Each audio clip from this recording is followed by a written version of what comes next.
বহুত ছাত্র আছেন আমার কাছে পড়িছেন, বহুত আনা ছাত্র হিসেবে আমার কাছে পড়িয়া নমাজ পড়ছে। এরা সবসময় দোয়া চাই। বহুত মুসল্লি হলে আমার কইছে যে মেসাব আপনার কোনো জিনিসের দরকার হইলে, পয়সা করে দরকার হইলে আমরা কইবা। আজ পর্যন্ত আমার মুখে দিয়ে এই কথাটা বার হয়েছে না যে আমি ফারিয়ার নারে চলাফেরা করতাম, সংসার লইয়া পারলে আমার এজরা হেল্প করিয়া, এই কথা আমার মুখে দিয়েছে। ঋণ করতাম পারে, আমি ঋণ করছি, ঋণ করিয়ার এখনো যে পর্যায়ে আল্লাহ পৌঁছাই যাইয়া শুক্রিয়া আদায় করিয়ার। আমার বাচ্চা দুজন বিদেশ দোয়া করবা, আর আমিও যে হালত আছি আমি শুক্রিয়া আদায় করিয়া আর বারবার কোথাও কৃতজ্ঞ হিসাবে হইয়া যে আপনারা যে তা করছেন আমার লগে, যে মায়া মহব্বত দেখাইছেন বাড়িয়ে বন্ধে হলটা, এটা আমার বোঝা সম্ভব নয়।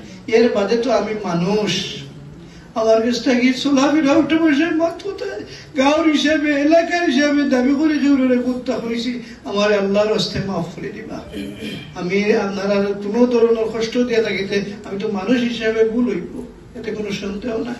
যদি কোনো ধরনের ভুলের কারণে আপনারা কেউ দিল আমার নারাজ থাকে, আল্লাহর হস্তে আমি চাইয়া আল্লাহর হবিবর উসিলায় আপনারা আমার মাফ করে দিবা। আর আমার দিল কোনটা নাই বুঝছেন, দোয়া করেন যে আমি খুব খুশি হয়েছি আপনারা এই অনুষ্ঠান দেখিয়া, বুঝছেন। আমার লাগান নগণ্য একজন মানুষের আনি আপনারা সম্বর্ধনা অনুষ্ঠান ঘুরিয়ে বিদায় দিতরা, এই শুক্রিয়া জীবনে আমি আদায় করতাম না। এতে আর কোনটা খাওয়ান নাই, বক্তৃতা দেওয়ারও তো আমার অভ্যাস নাই, বুঝছেন।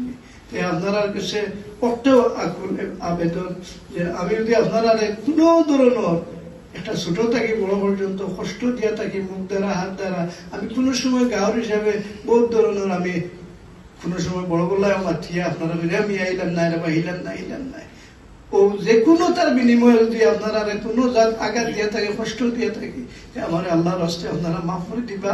আর আমার এই দোয়া করবা আমার শারীরিক অবস্থা আল্লাহ বালা করতা দোয়া করেন যে ও হতা হইয়া